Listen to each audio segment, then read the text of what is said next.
Let us live within our means.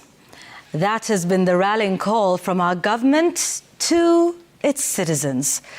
Tonight I ask, though, who is supposed to live within their means? Is it some of us or all of us? Now, it is ironic that right in the middle of a protracted battle over some arguably legitimate industrial questions by the doctors of this country, Parliament has sprung up a law seeking to revalidate the illegalized position of CAS, or Chief Administrative Secretary. Let's remind each other, the courts of law struggled with the whole idea of a Chief Administrative Secretary, a position that, in the opinion of the court, appeared like a mix of the nostalgic return to the position of Assistant Minister and an outright imposition of a strange category between the office of the Cabinet Secretary and that of the Principal Secretary. And let me also remind you that the court struggled with the reporting lines as well. Now, the irony doesn't stop there. In the middle of this protracted battle that is now in its 43rd day, and here's a quick reminder that the sticking point remains that of the pay of intern doctors.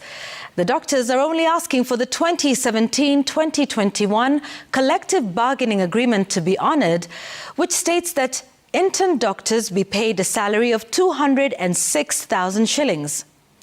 Now, the Salaries and Remuneration Commission has termed the doctors' demands as, quote, unfair, unsustainable, and inequitable.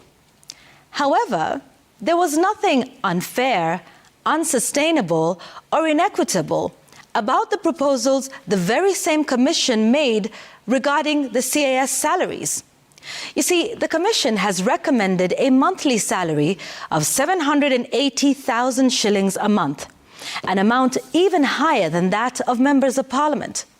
The remuneration also includes an attractive annual medical cover that includes 10 million shillings of inpatient cover, 300,000 shillings for outpatient, 75,000 shillings for maternity, 150,000 shillings for dental, and 75,000 shillings for optical cover. Now, let's compare and contrast this.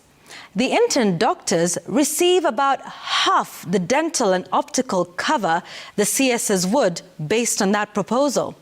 What's more, while the CSs could receive 10 million shillings inpatient cover, the intern doctors receive only 1 million shillings.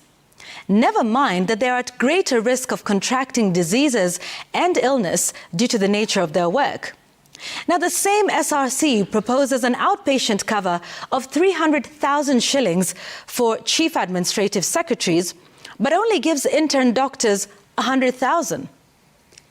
What was that about being fair, sustainable, and equitable? All right, for the mathematicians in the room, you will tell me that this is a matter of scale, right? That we have 1,400 intern doctors in the country versus fewer CASs. Let's say 50, going by the last set that we had. But I will remind you that the chair of the SRC said that perks and remuneration also depend on input factors, processes, and, get this, the impact of the job.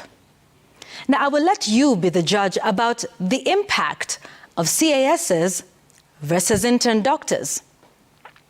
And so tonight, I'm left wondering why anyone should choose a long route when a shorter one works even better. Why would anyone spend 6 years in school and another 43 days or even 100 days on the streets to fight for a 200,000 shilling salary, when all you can do is just run for an election, lose that election, get appointed Chief Administrative Secretary, and voila, get over 3 times the salary? It sounds like a uniquely Kenyan, cruel irony of life. In fact, my mind has jogged far back to the days of our lower primary school debates or mjadala. Remember? Remember debate questions like, it is better to be a farmer than a policeman. So how about we fashion a debate today? Let's term it as, it is better to be a CAS than a doctor. Here would be my closing remarks. tembea aste aste uvuke kwa upande wetu wa sakafu, utuunge kwa mjadala wetu usemao, it is better to be a CAS than a doctor. Asanteni.